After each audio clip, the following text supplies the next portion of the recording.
Halo, selamat pagi teman-teman. Jumpa lagi dalam mata kuliah pembelajaran berbicara. Kemarin sudah saya sampaikan, berbicara di muka umum itu ada 4. Yang pertama berbicara untuk melaporkan. Berbicara untuk melaporkan di sini disebut juga berbicara memberikan informasi, yaitu memberikan atau menanamkan pengetahuan sampai dengan menginterpretasikan atau menafsirkan sesuatu persetujuan ataupun menguraikan sesuatu tulisan.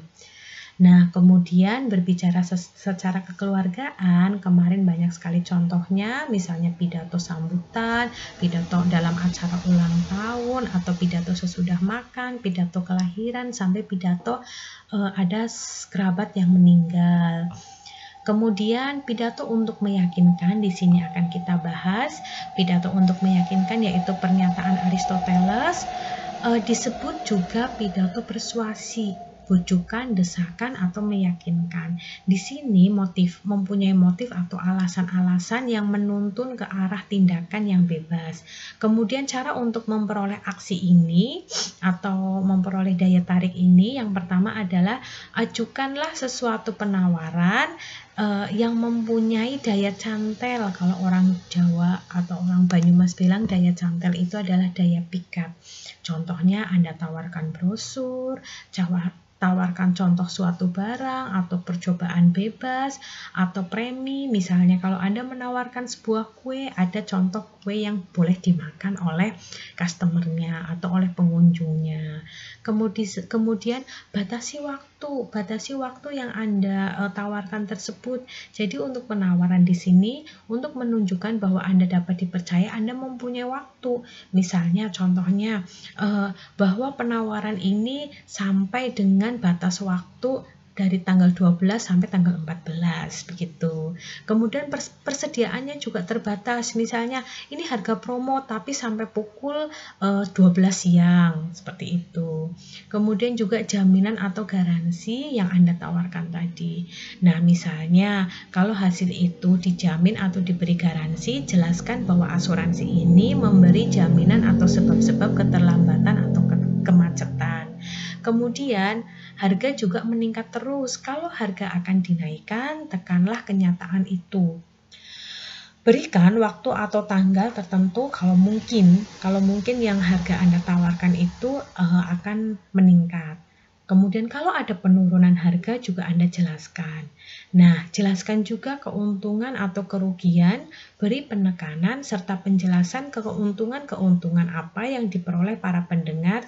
Para pendengar misalnya mereka itu membeli barang yang Anda tawarkan. Dan juga jelaskan kerugian apa yang diderita kalau tidak dimiliki barang yang Anda tawarkan. Seperti itu.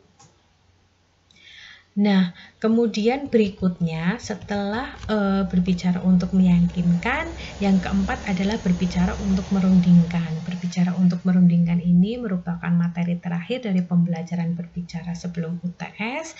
Nanti materi berikutnya akan dilanjutkan oleh tim teaching saya. Nah, di sini berbicara untuk merundingkan pada dasarnya bertujuan untuk membuat sejumlah keputusan dan rencana. Nah, keputusan-keputusan itu dapat menyangkut sifat hakikat tindakan-tindakan yang masa lalu atau yang sudah terjadi, atau sifat dan hakikat tindakan-tindakan mendatang.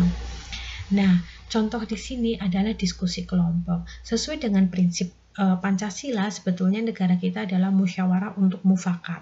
Nah, ini menurut Stuart di sini satu-satunya cara tempat di mana manusia dapat mengemukakan beberapa pendekatan untuk mengetahui keseluruhan suatu pokok pembicaraan adalah dengan jalan mengetahui hal yang dikatakan oleh orang-orang yang mempunyai pendapat-pendapat yang berbeda. Jadi, diskusi kelompok di sini bisa untuk mengetahui suatu pokok permasalahan dilihat dari segi pandangan orang lain. Begitu loh. Jadi bukan hanya dari sisi kita, pendapat kita, tapi dari sisi orang lain. Makanya di sini asas saling menghormati juga dibutuhkan.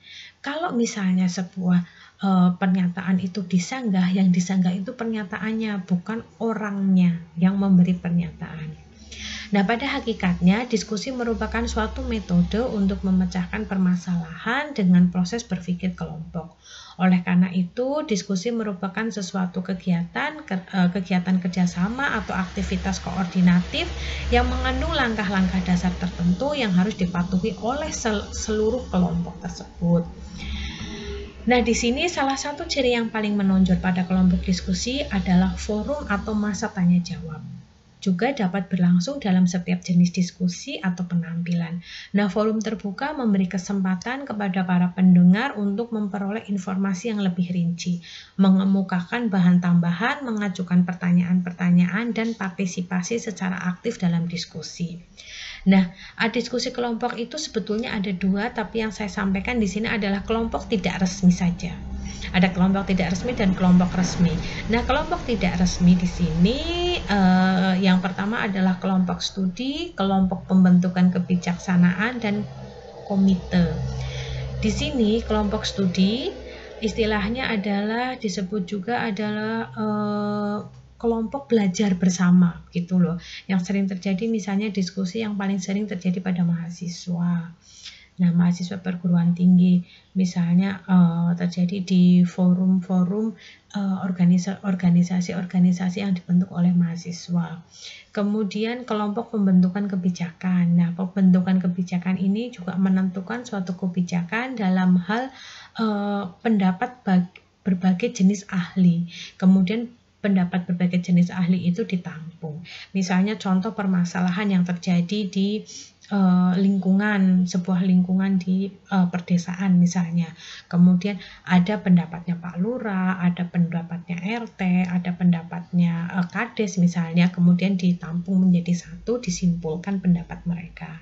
Kemudian komite ini juga yang sering terjadi adalah komite sekolah, misalnya ya, ada pendapat dari sekolah itu untuk menaikkan SPP atau iuran per bulan.